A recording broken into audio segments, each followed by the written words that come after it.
Salve família encarando, aqui quem fala é o Davi. Depois de um longo século sem vídeos, família, estamos de volta.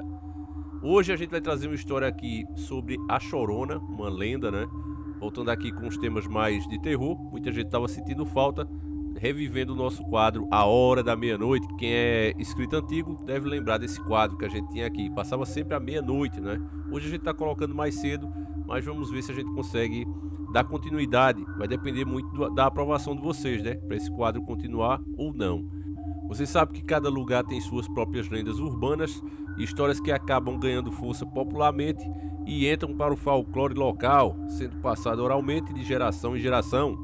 Mas muitas dessas histórias são de terror e suspense, utilizadas para tentar controlar as crianças dentro de casa. Era uma tática dos mais velhos, né, meus caros irmãos? Inclusive isso é o que originou boa parte dos contos de fada, né, que muitos eram história de terror.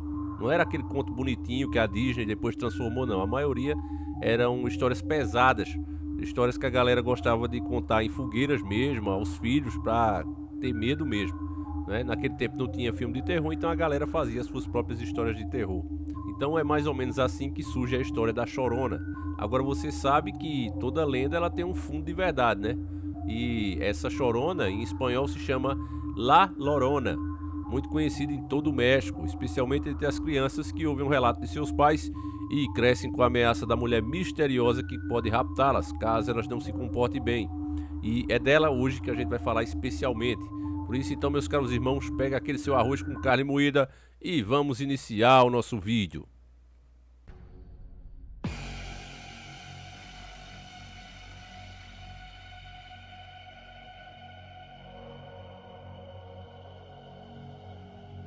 O mais antigo relato da origem da Chorona data do século XVI, na cidade do México, capital daquele país. Os testemunhos contam que, quando as famílias se recolhiam em seus lares após o cair da noite, eram despertados no meio da madrugada por um choro agoniado e profundo, que aparentemente seria de uma mulher. Daí então, ela começou a ser chamada de A Chorona. A recorrência da aparição aumentava em noites de lua cheia, quando o choro começava no meio da noite. Poucos eram aqueles que tinham coragem o suficiente para sair de casa e verificar o que ocorria. Dos que sobreviveram, os testemunhos afirmam haver sempre uma neblina muito espessa próxima ao solo e, no meio dela, uma mulher, vestida de branco, com um véu da mesma cor cobrindo o rosto. Com o passar do tempo, o vulto da mulher passou a ser visto em mais de uma cidade, desaparecendo sempre que chegava à cidade do Texcoco, a 1 hora de distância ao leste da cidade do México. Mas qual seria o motivo do choro? Por ser uma lenda antiga, por ser uma lenda urbana antiga, embora a cena da história seja sempre o mesmo, há variações na motivação e nos detalhes. Porém, todas elas envolvem uma mulher que perdeu o filho, Yotzin, Ulin e Tonatiuh. Uma das versões conta a história de Yotzin, que mudou-se para Xochimilco com seus 2 filhos, Olian e Tanautiuh, e sem marido, passou a cultivar flores em uma chinama, uma espécie de canteiro de madeira flutuante.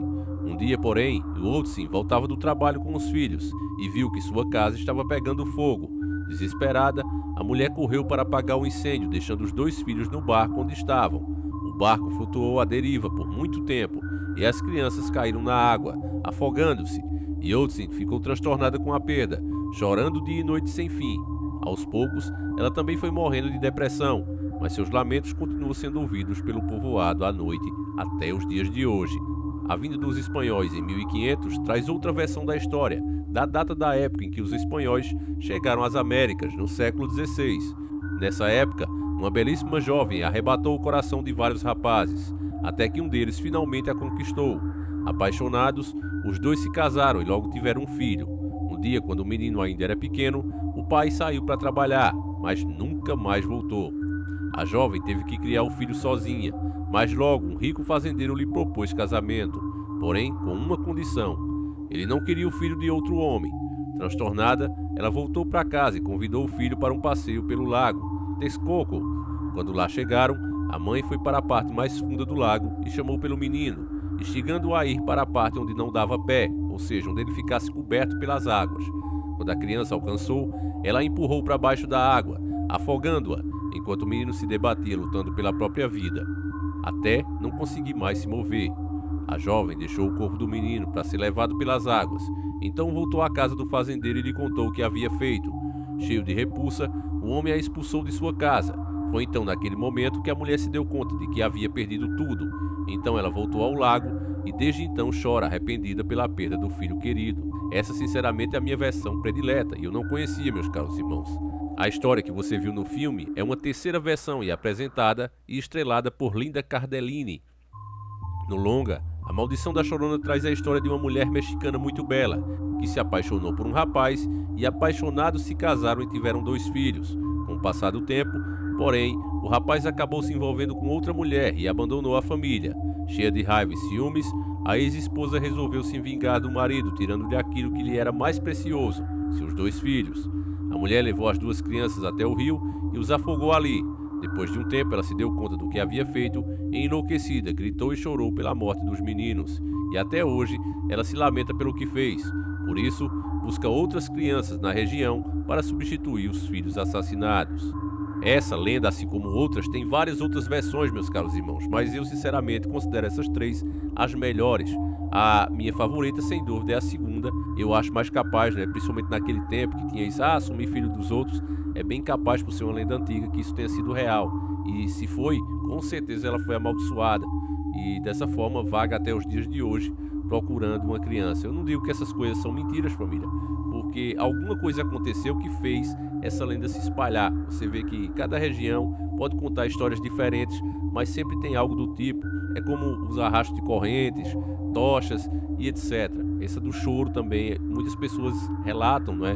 Em casas assombradas, sítios, lugares amaldiçoados, sempre se escuta alguém chorando, um espírito, ou seja lá o que for. Então, meus irmãos, com essas coisas não se brinca. Eu gostaria de saber a sua opinião sobre isso. Se você tem mais alguma versão dessa mesma lenda, qual dessas você gostou mais? Não esquece de relatar isso pra gente, porque ajuda o canal a criar engajamento e dessa maneira a gente criar mais e mais conteúdos como esse, tá certo?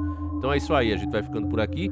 Fiquem todos com Deus. Um abraço, meus irmãos, e tamo junto!